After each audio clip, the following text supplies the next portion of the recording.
Selamat pagi teman-teman, ketemu lagi di channel Taman Anggur Agenbet. Video ini saya buat sebagai dokumentasi dan mungkin bisa buat pelajaran bagi saya ke depannya atau teman-teman pemula lainnya.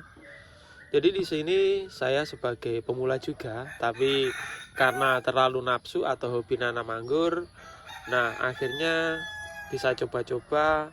Dan di depan ini adalah bibit yang saya buat sendiri.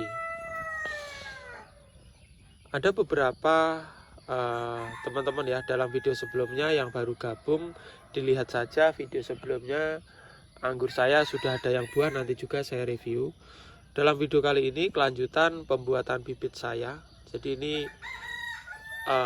ada dua tipe atau cara. Yang sebelah kanan ini ada 3 lare ini grafting atau sambung menggunakan bat, bawahnya lokal, atasnya impor, walaupun ada beberapa yang ditotol ayam karena di sini tanpa saya kasih samping-samping kayak gitu. Nah, dulu kegagalan yang saya bagikan yaitu ada beberapa kali. Mungkin teman-teman nanti bisa ngambil pelajaran dari kegagalan saya ya. Dan akhirnya saya berhasil. Oke, sebelum kegagalan saya atau keberhasilan saya yang saya bagikan, di sini ada 2. Yang sebelah kanan menggunakan ini sambung seperti ini, grafting ya. Ya mungkin sudah tidak asing lagi. Yang sebelah sini istilah kerennya pocokan atau orang Jawa bilang ya pocokan, boleh dibilang on root bahasa gaulnya. Nah, kalau on root ini saya sudah beli 2 kali. Lebih aman beli yang sudah kalus, karena rata-rata kalus. Yang kedua ada mata tunasnya, mata botnya itu ketika kita tancapkan aja di media yang tepat, dia akan tumbuh. Kalau belum kalus itu resikonya lebih besar kayak gitu. Jadi kalau misalkan ada yang jual online, sudah orangnya terpercaya, kalus apa belum kayak gitu, itu perbedaannya banyak sekali. Jadi kalau udah kalus atau udah dirawat atau treatment istilah gaulnya, ini akan banyak tumbuh semua. Dan perawatan lebih gampang. Kalau belum kalus, kalau untuk teman-teman pemula, saya sarankan sabar aja, milih aja yang kalus atau sudah ada akar serabutnya. Oke, ini yang menurut itu tadi sebuah pengalaman yang saya teman-teman. Karena dulu pernah beli yang belum kalus itu, ada yang bilang asal tancapkan aja. Jadi ada yang jadi, ada yang enggak kayak gitu. Tapi kalau udah kalus atau ada berakar halus, mulai berakar, itu nanti hampir 100% pasti hidup. Itu tadi yang on root. Nah, sekarang yang graftingan. Nah, graftingan di sini teman-teman mungkin ada yang teknik A, B, C kayak gitu. Tapi hasil kita ya, atau teman-teman keberhasilan kita beda-beda ya kayak gitu, tangan-tanganan. Tetapi untuk teman-teman pemula, saya sarankan, kemarin banyak yang gosong ya kayak gitu. Tapi alhamdulillah ini udah jadi. Yang pertama teman-teman, potongan impor atau disebut matun atau mata tunas teman-teman. Ini yang pertama harus memilih yang fresh. Jadi kalau beli di luar kota, usahakan tanya dulu fresh apa enggak kayak gitu. Jadi ya baru pangkas bungkus dikirim itu masih bisa. Yang pertama itu. Yang kedua, tunasnya ini ada banyak sekali, ada yang coklat, ada yang hijau kayak gitu.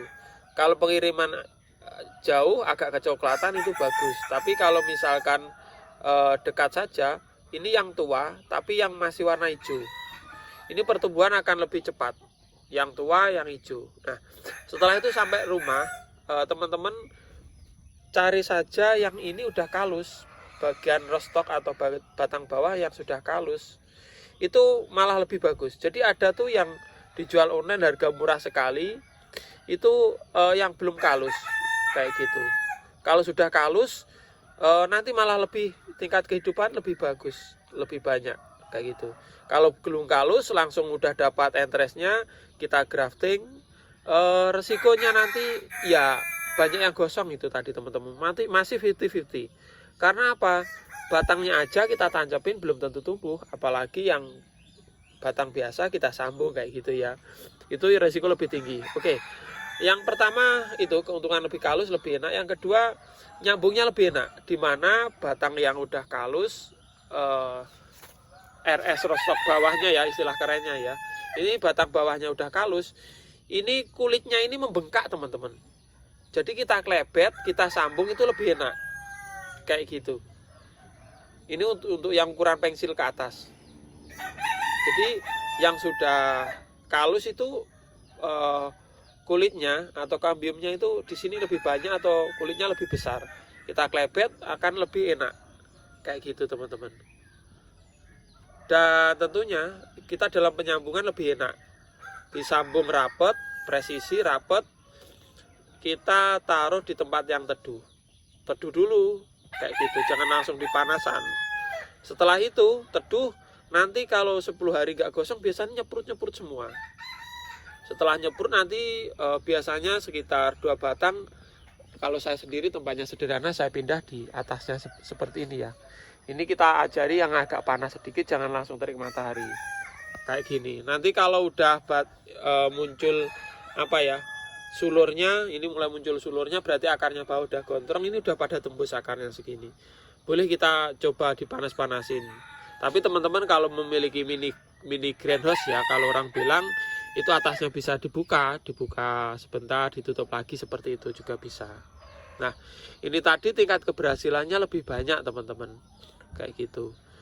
Nah, untuk groundingnya sebetulnya apa ya teman-teman ya?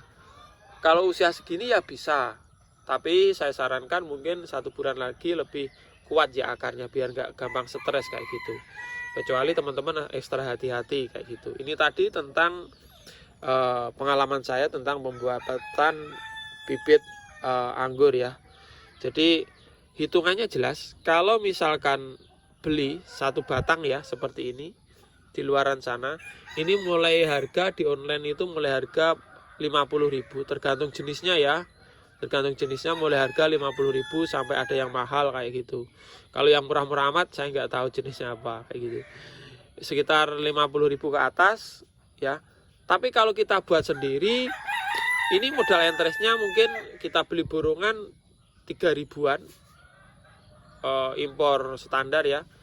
Terus bagian bawahnya 1 kilo 40.000 sampai 50.000. Jadi kita bermodalkan sekitar 100.000. Seharusnya kalau beli kayak gini hidup, ini dapat 2, maksimal 3, 2 lah kayak gitu. Kadang-kadang 1 ya, kadang-kadang nggak dapat 100.000. Kita bisa memiliki bibit di atas 10 batang. Menarik kan itu tadi, sekaligus bisa kita sebagian mungkin kita pekarangan kita ciut, sebagian kita jual, kita dapat untung banyak. Itulah bisnis di pengangguran. Mungkin teman-teman itu tadi ada cerita saya, teman-teman bisa ngambil hikmahnya saja. Jadi dulu saya motong-motong. Nah ada satu lagi teman-teman, ketika menancapkan awal setelah di grafting itu usahakan tanahnya lembab atau agak sedikit berair nggak apa-apa. Tapi kalau misalkan dia setelah kita tancap tanahnya masih agak basah lembab ya, ini teman-teman jangan siram dulu sebelum ininya seprut udah kayak gini. Karena apa? Ketika kita siram ininya belum tumbuh ya, batnya belum tumbuh, nanti airnya akan naik ke atas, dia akan infeksi teman-teman di sini. Itu tadi. Jadi dulu saya udah punya nyeprut itu, saya siram. Nah besoknya pada gosong semua. Ternyata kuncinya di situ. Nah contohnya ada ini. Ini dulu saya nggak sabar, ini saya siram banyak untuk penelitian. Ya akhirnya gosong. Saya hentikan, ini mulai tumbuh lagi. Itu ya teman-teman. Nanti dalam video berikutnya akan saya review sebelah sana. Dan ini juga dulu sisa bibit. Ini kurus yang sisa bibit dulu. Bagaimana cara gemukin nanti akan saya update lagi. Yang jelas yang sebelah sana nanti kita review yang udah buah-buah ya. Yang ini juga tabul lampet banyak, nanti juga saya review. Oke, sekian dulu videonya. Semoga bermanfaat. Salam satu hobi pengangguran.